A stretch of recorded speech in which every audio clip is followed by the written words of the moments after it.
Right, so magandang araw po sa ating lahat. Welcome back again to my channel, Rexcal TV. So andito tayo ngayon sa Oroqueta Road, papuntang punta po tayo sa Blooming Treat. Ayan, Blooming Treat na po. Para mag-update uli ng NLEX-SLEX Connector Road Project sa program ng Build ng Pangulong Duterte, Administrasyong Duterte, mga kababayan. So ayan na po yung status niya. Mula dito sa akin nakatayuan ko, makikita na po yung span ng girder, oh. Nakabuo na naman po sila. Dito banda sa may yan na Blooming Treat. Alright. So pasadahan naman po natin itong kabaan ng Antipolo Street, New Antipolo, mga kababayan. Tara.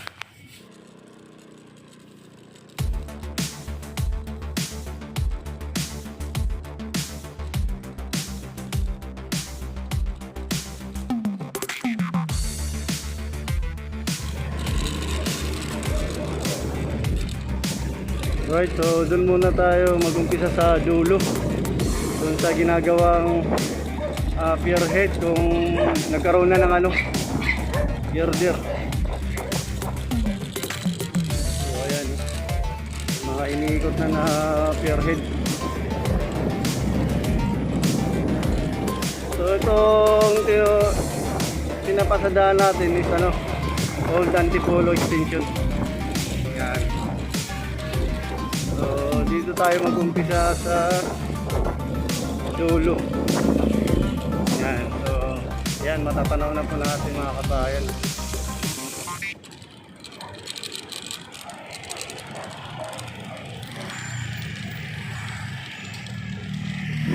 So dito banda sa may yung dulo na sa may yung Antipolo.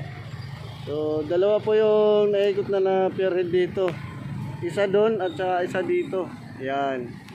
So ito yung pagitan na nitong road. Alright. So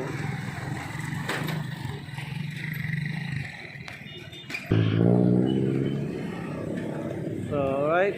Dito mas malapit na kuha. So last update natin, mga kabayan, yung isang girder na yon, ganun pa rin. Kumbaga hindi na nila nadagdagan. Yan. So malamang inuna nila doon sa kabila. Kasi napansin natin kanina, mayroon ng girder doon. Kumbaga nahinto paglagay nito. Bakit kaya? Tsaka itong isa, hindi pa nagiba kasi matatamaan po yan sa pierhead paglagay ng girder. Alright. So yan po yung update natin dito, mga kabayan, sa New Antipolo. Papuntang tayo ngayon, Blooming Treat. Ayun, so andun po yung Blooming Treat. Ayan, mayroon po isang train nagbaba muna sa Blooming Treat Station, mga kabayan, Yan.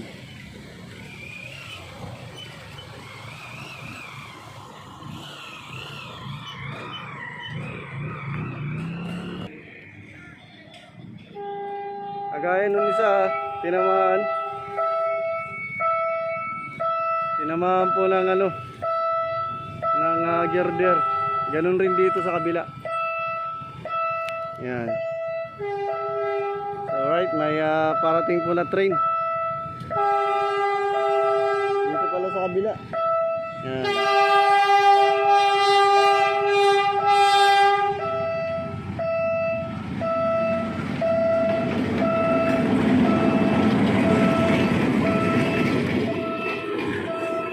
Yan po yung lumang train ng Pinar, mga kabayan. So galing pa ng yan, Espanya o papuntang Calamba.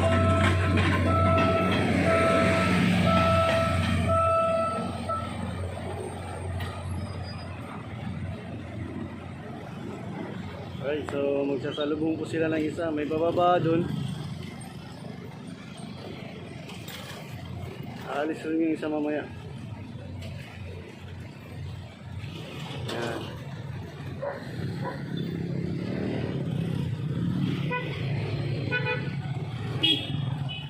So So ang ginagawa dito mga kabayan ay more on sa slab muna sila sa ibabaw dyan. Ang skyway.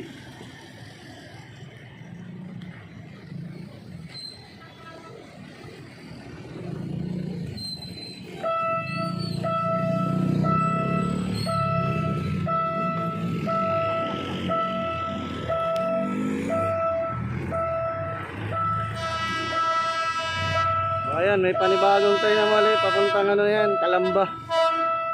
Yan.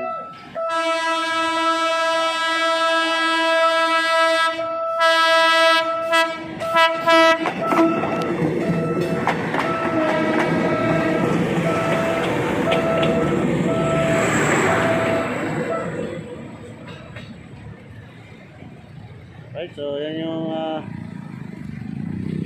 palitan ng ano, train. Baya. So right, so lipat naman po natin doon mga kabayan, lipat po ulit tayo doon. Right, so dito naman tayo banda sa may ano, Blooming Station. Yan mga kabayan. So yan na po yung update natin dito. Halos makumpleto na po yung scaffolding niya. Yan o.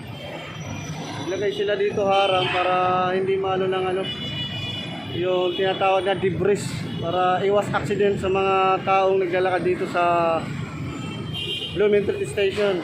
So ayan po, tanong na po natin yung ano, yung nilagyan na ng girder. So full span na po siya. Yan. So yan po yung update natin dito mga kabayan. Blooming Station po. Yan. Alright. So itong side. Yan, nabuo na rin nila. Maglalagay na lang po ng platform dito. Tatabi dun sa kabila. Lampas na po siya dito sa LRT1 Blooming Station mga kabayan. So kaya naman pupunta na po natin dun sa kabila. Tara, samahan nyo pa rin ako. Huwag nyo. So dito naman banda sa may Tomas Mapua Street na po tayo mga kabayan. Itong dinadaanan ng ano, kinukrossing ng mga sasakyan. So ito yung sa pagitan po ng ano, Blooming Station at saka yung papuntang ano, Abad Santos. Yan, doon po yung Abad Santos na. So ito na po yung latest update natin dito mga kabayan sa Antipolo Street sa ginagawang NLEX-SLEX connector. Ngayon, yung last update natin mga kabayan, ayun oh. Last update wala pang ano, steel reinforcement. Ngayon naglagay na sila ng platform at saka may mga bakal na rin. So mabilis, may progreso na po dito sa kabilang side. So doon naman sa kabila wala pa, kumbaga nag-set up pa sila ng scaffolding mga kabayan. So dito nauna na oh, nagkaroon na ng ano, steel reinforcement sa ibabaw ng pier column. Yan, may mga platform na rin po dito. So yan na po yung update natin. Andito po yung mobile ano, crane para gagamitin sa ano, pag-akyat ng gamit dun sa ano, sa may pierhead. Alright, so dito naman nadagdagan na po ng girder dito ng dalawa. Ayan po, dalawa na po nadagdag niya. So at saka dun sa kabila mayroon na rin oh. So mabilis po dito banda sa may ano, malapit sa Abad Santos. Parang dun sa Solis rin. Ganyan na rin sa yung nakarang hapon na pag-update natin mga kabayan. So yan. So mabilis na po ito dito. Nakakatuwa lang tingnan dahil mayroong progress. Tsaka nakikita mo talaga mula umpisa kung paano gawin tong skyway na to, yung NLEX-SLEX connector mga kabayan. Alright, so yan oh. Mayroon po dito tinanggal yung harang para makagalaw yung ano, mobile equipment, yung crane. So yan po yung ginagamit pagbuhat dun ng sa ano, sa girder mga kabayan. Yan.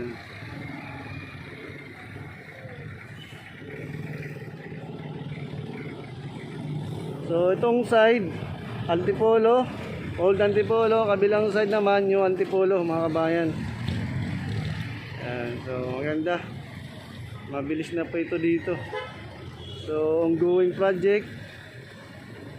Nakikita mo naman yung tanaw na yung resulta ng build mga kabayan.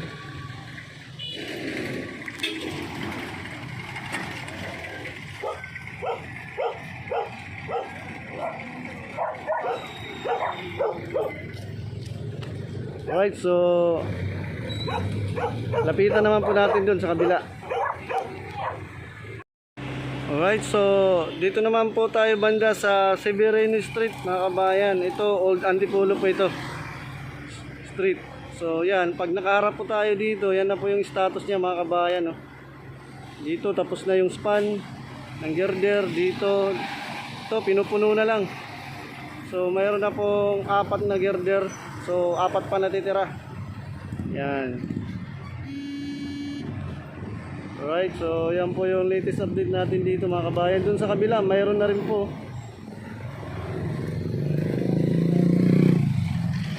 So mabilis na po ito. Yan na po yung latest update natin mga kabayan. So hanggang sa sunod. Maraming salamat sa panunood sa channel na to. Please subscribe my channel, Rexcal TV, para updated po lagi sa mga bago kong upload na video.